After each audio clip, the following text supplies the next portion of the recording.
Subscribers, you have failed this channel. Yo! We're gonna be reviewing the season premiere of Arrow.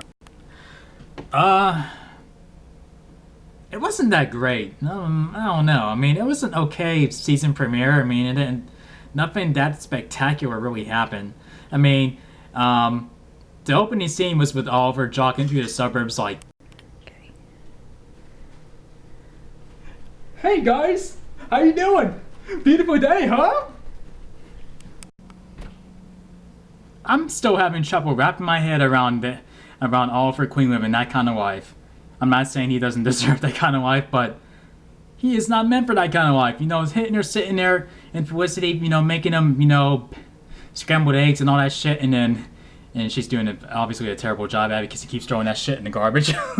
But while he's doing all that, all the rest of their friends are basically keeping Star City safe. They're trying, you know, they're putting on masks, and then they're protecting, you know, the city. And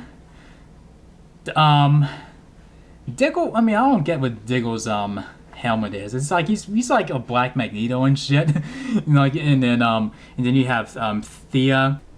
This is so cool. She's probably the most interesting part of the you know, the group here of the league that's protecting the city.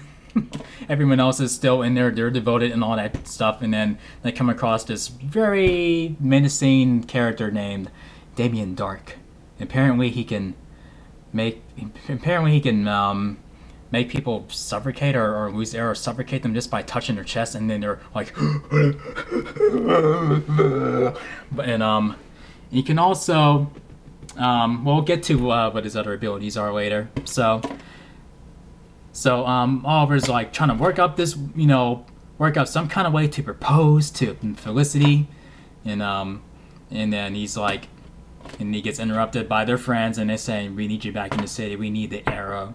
And then he does go back to the city, but he doesn't put on the hood right away. I mean, like, he's, you know, catching up with his friends, and Diggle is still pissed off with him for what his actions were in season 3, like the one when he was Ra's al Ghul's right-hand man and shit. I mean, I don't blame him, but damn, I mean, like, that's gonna be a lot to get over, a lot to you know push past him. I mean, Oliver done fucked up in that moment. Like, you just done fucked up. You failed Diggle, man. You failed Diggle. And you can tell that Oliver, like, part of him he wants that life. He wants to be away from that, but at the same time, he misses, you know, punching bad guys and putting the hood on and just keeping the city safe and just kicking ass in general.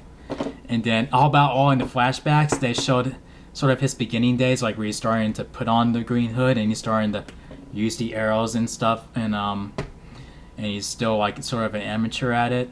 I mean, you can tell because, you know, the guy nearly pushes him off the building when he's chasing him, and then Amanda Waller captures him, and then knocks him out in this, and then eventually, well, I'm just gonna say the whole flashback together. But at the end of the flashback, you know, at the end of the episode, they showed him on the plane, and they're ready to drop him off, saying, "Yes, take out the parachute, Tom, and then pull it, and then you'll go fly, and you don't get down here." And then you see up, you know, on above the plane, that it's the island that he's been trapped on, and he looks down like, "Hey, is that?" And they knocked his ass off the plane before he can even, you know, try to fight to stay on the plane. And then yeah, I mean, the whole time, like, through season 2, like, no, 3, when he's off the island, I'm like, how the hell did he get off the island, and what pushes him back there? Apparently they forced him back on there. No help whatsoever, it seems. So eventually Oliver puts his hood back on, and then he goes after Damien Dark, and all of a sudden when he starts shooting arrows to him, he stops them like he's Neo, like and that's interesting. He almost drained the life out of Oliver, like, and then Diggle saves him, and then And then Dickles, he made it very clear to him, like, I don't want you on our team. I mean, no, we don't need you. I mean, like, we don't want you on our team. I'll protect the city, but I'm doing what's right for the city, but do not want you on the team. And Oliver, as the Arrow made the announcement that how the Arrow is dead, and how he officially announces his actual name and who he fully transforms into the Green Arrow, and he says, "I am the Green Arrow." I admit I did get a little bit of goosebumps when he said that. I mean, I did. I thought they were gonna cut away like, "I am," and then it just cuts away up. But I'm glad they didn't do that. So, whew. And see. Whoops, sorry. Anyway, let's see. What else am I missing here? Oh yeah. Does Lance finally know? Is Oliver giving in to Lance's suspicions about him being the Arrow the entire time, where he's giving in to that? I mean, is that what they're doing now? Like, where he knows? And what the fuck, Lance? You're working for the bad guy here. Like, you're working for the Hive. Like where Diggle remembers Deadshot. Remembers him saying about mentioning a group. He calls himself the Hive, and Damien Darhk works for them, or maybe he is the boss of them.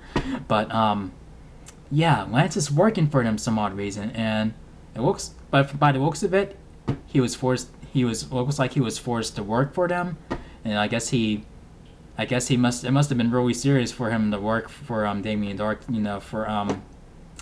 For Lance to work for a criminal. Like, he must have been putting Laurel's life on the line, saying, if you don't work for me, I will kill her, or I will destroy everything or some shit like that. I mean, I just don't find that shocking that he would do that. So, okay, here's the ending though. They fast forward 6 months later, and then Oliver is standing over somebody's grave.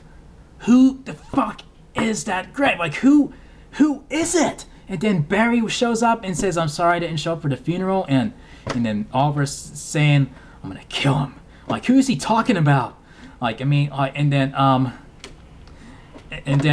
he says, "I need to be alone." And Barry runs off, like, he super speeds away, like, pshoo! And then he stands over at the grave, but we don't see whose grave it is, and it just stops right there. Like, who is it? Felicity? I mean, that's too obvious. But maybe it is. I don't know. Like, is it his sister? Like, what? How? Like, who? Like, who else bites the dust this time around? Oh my gosh! And when does it happen? Oh man. Woo! That is fucking crazy. Oh yeah. And when Damien Darhk is cutting himself, and he puts his blood in some kind of statue or whatever, performing some kind of ritual or whatever. Is that where John Constantine steps in? Maybe so. I mean, I'm looking forward when that comes. I am looking forward to John Constantine coming on the fucking show, man. So, anyway, this premiere could have been better, but it wasn't the worst. But it could have been better, so I'll give it either a 6 or a 7 out of 1 in 10. Maybe a 7 out of 1 in 10. Yeah, that's a fair enough rating in my book. It just started, so we'll see how the rest of the season works out. And his new suit, I still have to get used to. I much more preferred his suit in season 3, the green suit that he wore in season 3 and season 2. Like, both of those suits I do like, and I would have liked if he wore that a lot more. But I am gonna warm up to the suit, I'm sure. But yeah, there you go. He has become the Green Arrow, and this is a decent premiere, and I'm looking forward to seeing what happens the rest of the season. Like, who dies? That's gonna grind my brain. Like, who dies? And oh man, and then they do a little dedication to Ray Palmer, like, like where he's presumed dead. Like, Ray Palmer's presumed dead, and Ronnie from The Flash is presumed dead. I mean, we both know that they're not dead. I mean, most likely Ronnie is not dead. I mean, it just seems a little too weird for me. And we both know that Ray Palmer isn't dead because he's like this size. He's like Ant-Man size somewhere, and he's looking for a way to reverse that transformation. And we're gonna see him at some point in the Legends of Tomorrow, like sometime next year. So there you go. If you liked my review for the Arrow season premiere, thumb up the video, share, subscribe to my channel for more awesome videos to come. And until next time, Nerdy Blation is out. Peace out. Do not fail this city.